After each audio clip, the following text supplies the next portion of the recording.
So yeah, I mean, I've had lots of mentors. I've actually found, so where I went to college, I went to a Wesleyan undergrad, and Wesleyan has an alumni network where on the Wesleyan website I can actually go and say, like, I want to talk to someone who's in finance who lives in New York, or I want to talk to someone who's in media who lives in New York, or I mean, you can search by any permutation. And I basically, when I first started the company, went into that database and looked for people that graduated 10 or more years after I did, who lived in New York where I live, and just sent them emails and said, look, I'm starting a company. Even if it's 3, 4, 5 months from now, can I take you out to lunch?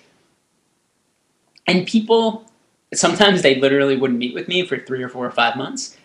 But in general, they were pretty receptive. And when I met up with them, I told them my idea. And a lot of them became official advisors for my company that they said, yeah, you know what, I like your idea. How can I help? So now the CEO of TiVo is on our advisory board, and the former president of NBC, a guy named Adam Seifer, who founded 6degrees.com and Photolog.com, who's been incredibly helpful for us. But just people that we reached out to, kind of off the cuff, just people that you respect and look up to.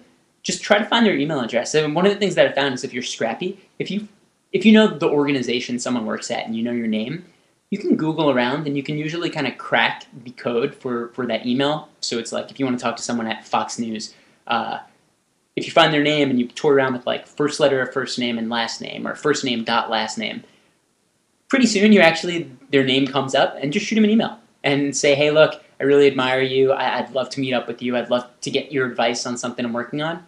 You'd be really amazed at how receptive people are.